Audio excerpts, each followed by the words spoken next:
وبركاته. الحمد لله الذي جعل الشمس والقمر بحسبان والنجم والشجر يسجدان وفضل زمانا على زمان كما فضل مكانا على مكان وإنسانا على إنسان ونشهد أن لا إله إلا الله وحده لا شريك له لا ند له ولا ند له ولا مثل له ونشهد أن سيدنا وسندنا وحبيبنا وحبيب ربنا وطبيبنا وطبيب قلوبنا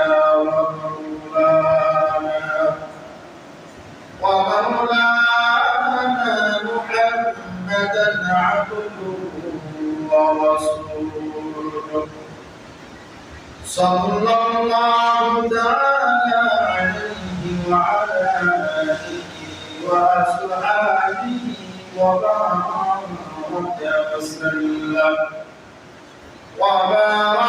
وسلم تسليما كثيرا الذي أرسله الله تعالى بالحق بشيرا ونذيرا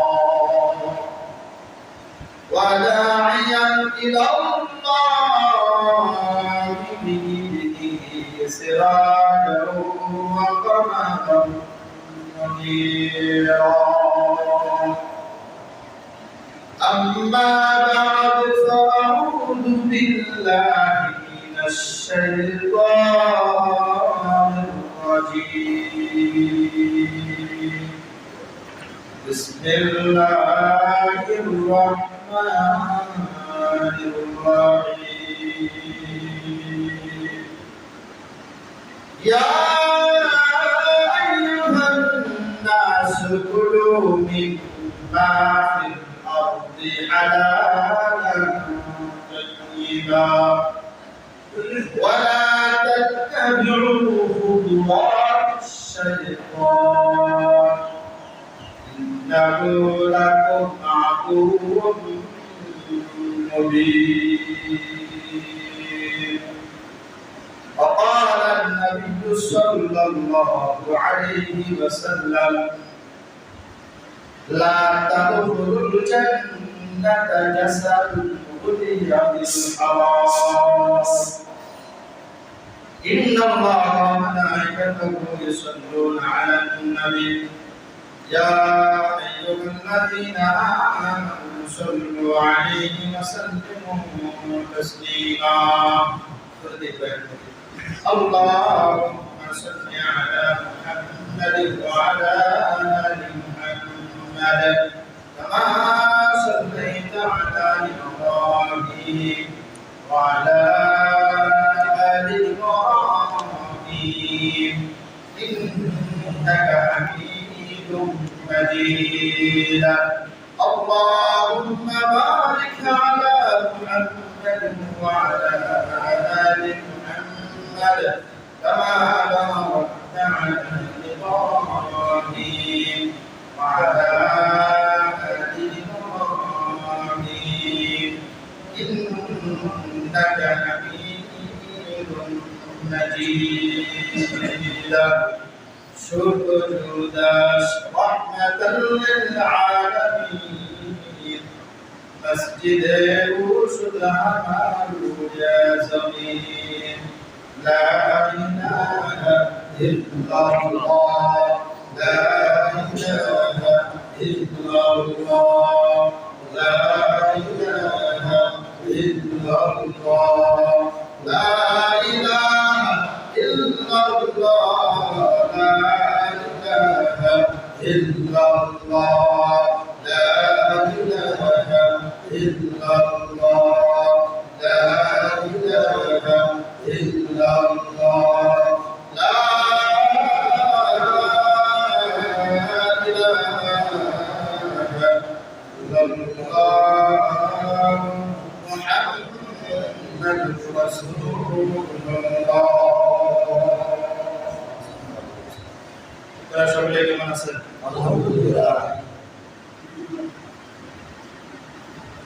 আল্লাহ রাব্বুল আলামিনের দরবারে লাখো শুকরিয়া যে মালিক আপনি আমাকে পবিত্র জুমার নামাজ আদায় করার জন্য দুনিয়ার সকল প্রকার ঘটনাকে ফারাক করে আল্লাহ তাআলা ঘর মসজিদে আসার বসার তৌফিক দান করেছেন সে মহান প্রভুর দরবারে শুকরিয়া জ্ঞাপন করি আলহামদুলিল্লাহ।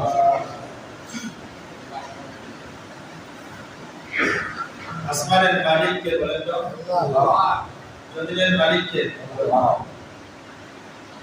গ্রহ নক্ষত্রের মালিককে আল্লাহ, দুনিয়াতে কার হুকুম চলবে আল্লাহ, সবাই বলেন কার হুকুম চলবে আল্লাহ। আপনি আর আমি মালিক না গোলাম আল্লাহ, আপনি আর আমি মালিক না গোলাম আল্লাহ। কি গোলাম হয়ে যদি মালিকের ভাব ধরে মালিক তাকে দেখতে পারে? কথা বলেন। আপনার আমি দুনিয়াতে মালিক না গোলাম আল্লাহ। গোলামের কাজ কি? মালিকের কথা অনুযায়ী চলা, সোজা হিসাব। গোলামের কাজ কি? মালিক যা বলবে অক্ষর অক্ষর পালন করবে। মালিকের কথা মানবে না তো ওই গোলামকে মালিক রাখবে। বিভিন্ন ভাবে পেরেশানিতে ফেলায়। চাকরি থেকে লট করার জন্য ওই গোলামকে নানা ফেতনা ফেলায়, তাই না? আল্লাহু আকবার। দেখেন আপনার আমি দুনিয়াতে আল্লাহ তাআলা গোলাম হিসাবে প্রেরণ করলেন যে বান্দা দুনিয়াতে যাইবা তো আমার ইবাদত করবা, হারাম থেকে বেঁচে থাকবা, আমার হুকুম আহকাম যথারীতি মেনে চলবা, এটা তোমার এক নম্বর দায়িত্ব। বান্দাকে আল্লাহ তাআলা দুনিয়াতে পাঠাইলেন বান্দার মালিকের কথা অনুযায়ী চলবে। বান্দা কার অনুযায়ী চলবে? আল্লাহর কথা অনুযায়ী চলবে। কিন্তু আজ এমন অবস্থা আপনার আমার, আল্লাহ যে আপনার আমার রব মালিক, এই মালিককে আপনি আর আমি রব প্রভুরে ভুইলা নিজেই কেমন জানি মালিক হিসাবে দুনিয়াতে চলতেছে, ঠিক না? অথচ জমির কার? বলেন জমির কার? জমিনের মালিক আমি, আপনারা না, কে? এই জমিনে হুকুম চলবে কার? আসমান কার? তো বান্দা যখন জমিনে বসে আল্লাহর ইবাদত করতে থাকবে, আসমান থেকে বান্দার জন্য শান্তির বার্তা পড়বে। সুবহানাল্লাহ। তো আপনি আর আমি আল্লাহ তাআলার গোলাম। কোন ফ্যাক্টরিতে কাজ করার জন্য যদি কোনো লোক যায়, কতজন লোক আছে এই লোক হিসাব করার জন্য একটা লোক রেখে দেয়, ঠিক না? রাখি কিনা? আপনার আমি আল্লাহর গোলাম, গোলাম জমিনে যায় কি করবে, কিভাবে চলবে, কোন অবস্থায় জীবন যাপন করবে, এর সব লিপিবদ্ধ করার জন্য আল্লাহ তাআলা প্রহরী দিয়েছেন। তুমি একা না, কি বলেন? আপনার আমি একা?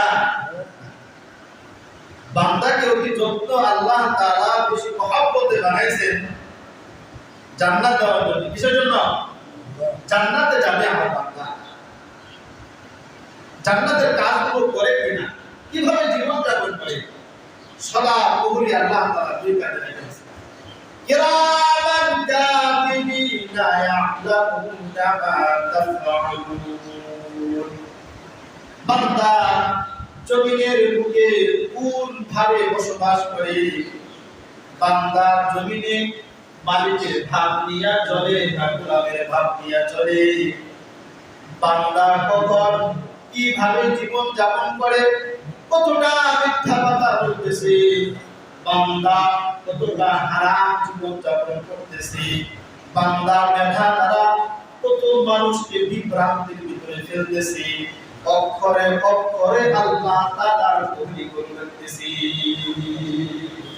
একা আমি ঘরের ভিতরে শুয়ে আছি, ভাবতেছি আমি একা না, ঘরের দরজা বন্ধ করে দিছ, মা বাবা গরমে শুয়ে রয়েছে, ছেলে মেয়ে অন্য ঘরের ভিতরে দরজা বন্ধ করে দিছি, মোবাইল হাতে নিয়ে যদি তুমি ভাবো আমি একা, তুমি বোকার সঙ্গে বাস করো, তুমি একা না। কিভাবে তুমি রাত্রি জাগরণ করো, রাত্রি কিভাবে তুমি রাত্রিটারে পাড়ি দিতেছ, গুনাহ কাজ করে না নেকির কাজ করে, সদা সর্বদা তোমার এই গুনার কাজ যদি করে থাকো লিখবে, নেকির কাজ যদি তুমি করে থাকো নেকির কাজ আল্লাহ তাআলার ঘড়ি গুলো লিখতে থাকবে। একা আপনার আমি একা বলেন যা খুশি তাই করতে পারবো না, যা খুশি তা করার মতো সুযোগ আল্লাহ তাআলা রাখেন নাই। বান্দা যদি চিন্তা করে আমি গুনাহ করব তো লিখতেছে, এই চিন্তা যখন বান্দার মাথার ভিতরে আসবে বান্দা গুনাহ করবে না। কি বলেন আপনারা, আমার যদি চিন্তা আসে না, মিথ্যা কথা বলবো না, বললেই লিখবে, সুদের টাকা খাবো না, খাইলেই লিখবে, ঘুষ লেনদেন করবো না, লেনদেন ঘুষ দেনেওয়ালা, ঘুষ খানেওয়ালা, ঘুষ লেখনেওয়ালা উভয়ের সমান গুনাহ, উভয়ের কিসের গুনাহ? সমান গুনাহ। কেউ যদি চিন্তা করে না আমার আমি একা নয়, আমার দুই কাঁধে দুই ফেরেশতা লিখতেছে, তাহলে পশ্চিমকালেও ওই বান্দা গুনার কাজ করবে না। আমি একা না, আমার কাছে আল্লাহ তাআলা কবি দিয়ে দিয়েছেন, বুঝলেন না? এজন্য মুসলমান ভাইরা আমার, আপনার আমার চিন্তা চেতনা থাকবে আপনার আমি দুনিয়াতে গোলাম, গোলাম যখন মুনিবের ভাব নিয়ে চলাফেরা করে আল্লাহ তাআলা আসমান থেকে গজব নাযিল করে। এই সামনে উদাহরণ পত্রর পকর কেমন পত্র, সারা বাংলাদেশে নামাজ হইতেছে, নামাজ পড়তেছে, আল্লাহ তাআলা বলেন বান্দা তোমার কবুল হওয়ার একমাত্র শর্ত হলো হালাল রুজি খাওয়া। আমরা সবাই নামাজে আসছি, নামাজের বাহিরে ফরজ হলো 7টি, কয়টি ফরজ? শরীর পাক, কাপড় পাক, নামাজের জায়গা পাক, 17 টাকা কিবলামুখী হওয়া, অত্যন্ত নামাজ পড়া, নামাজের নিয়ম করা। প্রথম দিকটা দেখেন বাবা, খেয়াল করেন, শরীর পাক, কাপড় পাক, নামাজের জায়গা পাক। শরীর যদি তুমি পাক হতে চাও, শরীরকে যদি পাক করতে চাও, আরাম বর্জন করতে হবে। আরাম খেয়ে যদি তুমি নামাজে আসো, কিয়ামত পর্যন্ত আল্লাহ তাআলা যদি তোমাকে হায়াত দেন, তুমি যদি সিজদা করতে থাকো, একটা সিজদাও মালিকের আসমানে উঠবে না। যদি তোমার কাপড় যদি নাপাক থাকে, যে দাম দিয়ে কাপড় কিনছো, ক্রয় করছো, 10, 700, 500 যাই দেখ না কেন, একটা টাকা যদি হারাম থাকে, শরীরের জামাটা নাপাক, এই নাপাক জামা দিয়ে নামাজে দাঁড়াই না, কিয়ামত পর্যন্ত যদি আল্লাহ হায়াত দেন, সিজদা করতে থাকবা, আসমানে উঠবে না। নাউজুবিল্লাহ। জায়গা যদি নাপাক থাকে, সিজদা করবা, আল্লাহ আসমানে উঠবে না। মুসলমান ভাইরা আমার, আমি বলতে চাই, বান্দাকে আল্লাহ তাআলা দুনিয়াতে পাঠাইছেন গোলাম হিসাবে। বান্দা যখন নিজের মন খেয়ালে জিন্দেগি জীবন যাপন করবে, আল্লাহ তাআলা আসমান থেকে গজব বর্ষণ করবে। বুঝাই যায়, বান্দা আল্লাহর হুকুম মানবে তো আল্লাহ যা যা সাহায্য করার দরকার বান্দার জন্য করবে। সুবহানাল্লাহ, আল্লাহ করবে, আল্লাহ দায়িত্ব দিয়েছেন। বান্দা তুমি পেরেশান হবা না, তোমার সব দায়িত্ব আমি আল্লাহ বহন করব, কিন্তু শর্ত হলো আমার কথা অনুযায়ী তোমাকে দুনিয়াতে চলতে হবে, কোনো সমস্যা তোমার হবে না। দুনিয়াতে চলতে ফিরতে উঠতে বসতে কোনো বাধার সম্মুখীন তুমি হবে না যদি আমার কথা অনুযায়ী জীবন যাপন করো। দুনিয়াতে বান্দার কাজ হবে মালিকের কথা অনুযায়ী দুনিয়াতে চলা, আর আল্লাহর কাজ হবে বান্দার যা যা প্রয়োজন আল্লাহ তাআলা দিয়ে দিবে। এত দোয়া কোনো হয় না। হিসাব করে দেখেন 100 ফ্যামিলির ভিতরে 99টাই কেমন জানি সুদের ভিতরে ডুবে আছে, কোনো না কোনো ভাবে হারাম খাইতেছে, কোনো না কোনো ভাবে ফ্যামিলির ভিতরে অবৈধ কাজ চলতেছে, কোনো না কোনো ভাবে ফ্যামিলির ভিতরে ঝামেলা, কোনো না কোনো ভাবে টাকাটা আপনার আমার অসৎ ভাবে আসতেছে। দোয়া করবেন তো আল্লাহ আসমানে উঠবে না, অপাচার করে গেছে। অপাচার করি না আপনার আমি, এরকম একটু স্বার্থের জন্যই আপনার আমি গুনাহগারে লিপ্ত হই, একটু স্বার্থের জন্যই আপনার আমি অবৈধ কাজে লিপ্ত হয়ে যাই। তো মুসলমান ভাইরা আমার, আল্লাহ তাআলা এই জমিনে আল্লাহ তাআলার শান্তি যদি আপনার আমি ফিরাইতে চাই, তাহলে আল্লাহ তাআলা বলেছেন যে সব কিছু আমি যা আদেশ করেছি আদেশগুলো মানবা, আমি যেগুলো থেকে বিরত থাকতে বলছি সেগুলো থেকে বিরত থাকবা। নাহিয়া আনিল মুনকার, সৎ কাজের আদেশ করবা, অসৎ কাজ থেকে মানুষকে ফিরিয়ে রাখবা। তোমার রিজিকের সংকীর্ণতা হবে না, আমি রিজিকের বান্দার দায়িত্ব নিয়ে নিয়েছি। ওমা মিন দাব্বাতিন ফিল আরদি ইল্লা আলাল্লাহি রিজকুহা ওয়া ইয়ালামু মুস্তাকাররাহা ওয়া মুস্তাওদাহা কুল্লুন ফি কিতাবিন মুবিন। ওমা মিন দাব্বাতিন ফিল আরদি ইল্লা আলাল্লাহি রিজকুহা, জমিনের বিচরণকারী সবার রিজিকের দায়িত্ব কে নিয়েছেন বলেন? আল্লাহ তাআলা নিয়েছেন। ইমাম কুরতুবী রাহিমাহুল্লাহ তাআলা এই আয়াতের তাফসীরে একটা ঘটনা উল্লেখ করেছেন। আবু মুসা আশআরী, আবু মালিক আশআরীর মধ্যে কিছু লোক, তাদের বাড়ি হলো ইয়ামেন। কোথায় বাড়ি? ইয়ামেন থেকে মদিনায় হিজরত করবেন। ইয়ামেন থেকে মদিনায় হিজরত করবেন তো কিছু মাল সামানা নিয়ে তারা হিজরতের জন্য বের হয়েছেন। রাস্তায় তাদের মাল সামানা খাবার সব শেষ হয়ে গেছে। মদিনায় পৌঁছার পর আবু মুসা আশআরী, আবু মালিক তাদের কওমের কিছু লোকদেরকে আল্লাহর নবীর কাছে পাঠিয়ে দিলেন, যাও আল্লাহর নবীর কাছে যাও, আমরা তো ইয়ামেন থেকে মদিনায় আসছি, আসার পথে যা খাবার জিনিস নিয়ে আসছিলাম তা তো শেষ হয়ে গেছে, তোমরা যাও আল্লাহর নবীর কাছে যা বলো কিছু যেন আমাদের জন্য উপকরণ পাঠায় দেয় খাবারের জিনিস। আল্লাহর নবীর কাছে যখন গেলেন, দরজার সামনে দাঁড়াইলেন, আল্লাহর নবীর ঘর থেকে কামরা থেকে সুমধুর করতে কোরআনের আয়াত ভেসে উঠল। সাহাবীরা শুনলেন, আল্লাহর নবী বললেন, ওমা মিন দাব্বাতিন ফিল আরদি ইল্লা আলাল্লাহি রিজকুহা।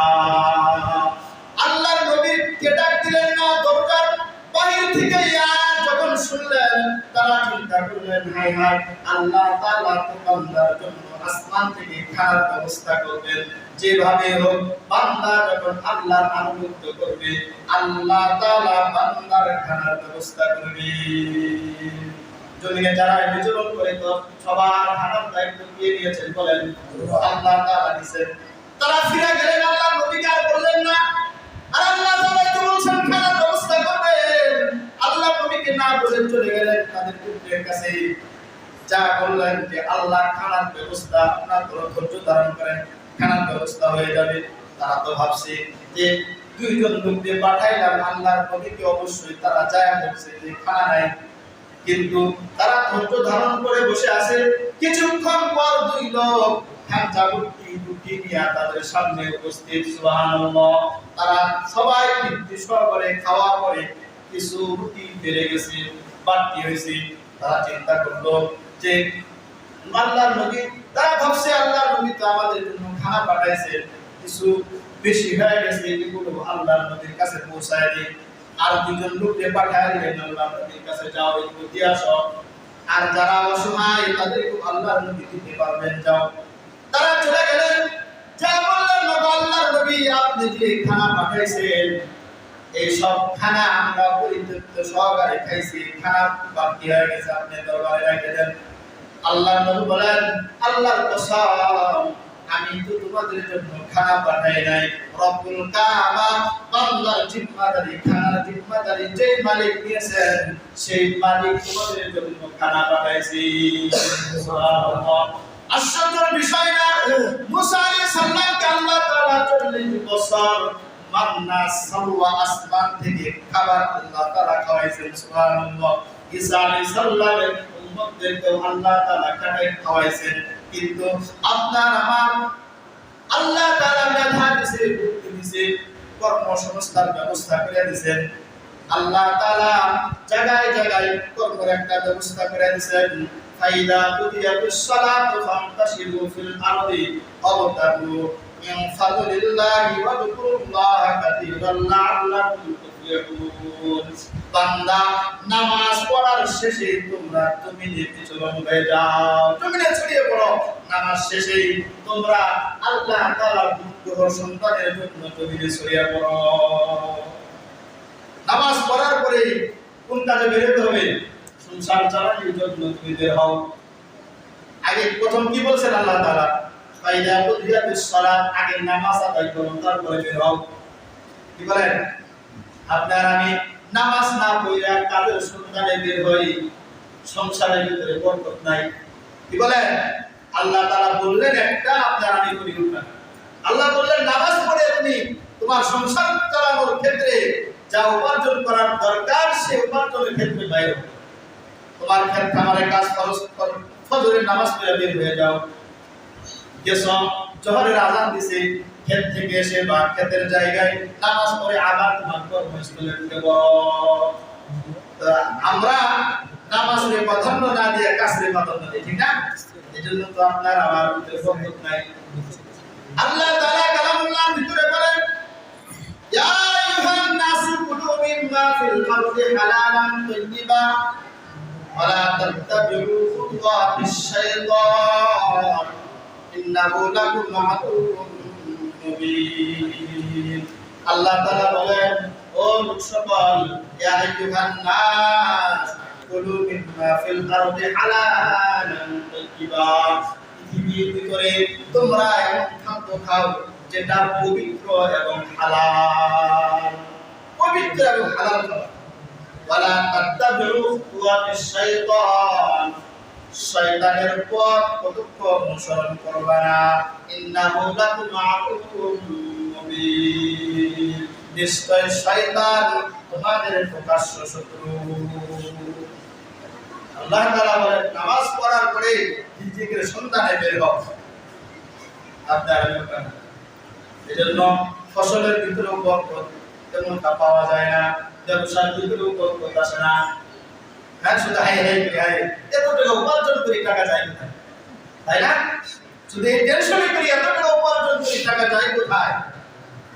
আল্লাহ অশেষ বরকত যদি না থাকে, কোটি টাকা উপার্জন করলেও টাকার ভিতরে শান্তি নেই। শান্তি তখনই হবে বান্দা যখন দুনিয়াতে এমন ভাবে চলবে যে বান্দা দুনিয়াতে গোলাম হিসাবে থাকবে আর মুনিবকে আল্লাহ। এই ভাবনা যখন জীবন যাপন করবে, সামান্য টাকা উপার্জন করলেও ওর ভিতরে আল্লাহ বরকত দেয়। সামান্য টাকা উপার্জন করলেও ওই টাকার ভিতরে আল্লাহ বরকত দেওয়ালা কে? বলেন আল্লাহ। লা তাদখুলুল জান্নাতা জাসাদুন বুদিয়া মিন হারাম, হারাম লালিত শরীর আল্লাহর জান্নাতে প্রবেশ করবে না। আর হারামে আমরা আপনি আর আমি ডুবে আছি। রাত দিন 24 ঘন্টা আল্লাহর কাছে দোয়া করেও কাজ হয়। ওই যে শর্ত, যে ইবাদত কবুলের মূল শর্ত হলো হালাল রুজি ভক্ষণ করা। কি করা? হালাল রুজি ভক্ষণ করা। আল্লাহ তাআলা রাস্তা দেখায় দিয়েছেন, কোনটা হালাল কোনটা হারাম দেখায় দিয়েছেন না? হালাল ভক্ষণ করা ফরজের ভিতর থেকেও একটা ফরজ। দেহের সাহস যোগায় হালাল খাওয়া। কে? দেহের সাহস যোগায়। আমি রাস্তাতে চলবেন তো আল্লাহর গোলাম হিসাবে নিজেকে মনে হবে। যখন হারাম দ্বারা জর্জরিত শরীর হয়ে যাবে, রাস্তা দিয়া হাঁটবেন তো ছোট্ট বাচ্চাও যদি একটু শাক মারে ভয় ভয় যাবে। ছোট্ট বাচ্চাও যদি আপনাকে ধমক দেয় আপনি ভীতু হয়ে যাবেন। দিলটা আপনার আমার ওই দিল থাকবে না। যখন এমনি দেখেন একটা কর্মস্থলে যদি আপনি দুর্নীতি করেন, নিম্ন শ্রেণীর কর্মচারীও যদি আপনাকে কোনো কথা বলে, কথা বলার সহজ থাকে না। আপনি কিন্তু বড় অফিসার, ঠিক না? কি বলেন ভাই? তাই তো, আপনি একজন দায়িত্বে আছেন বড় জায়গায়, আপনার অধীনে যারা কর্মচারী আপনার দুর্নীতির বিরুদ্ধে কথা বললে আপনার মনটা শুরু হয়, তাই না? তাদের কি বলবো, আমি তো দুর্নীতি করছি।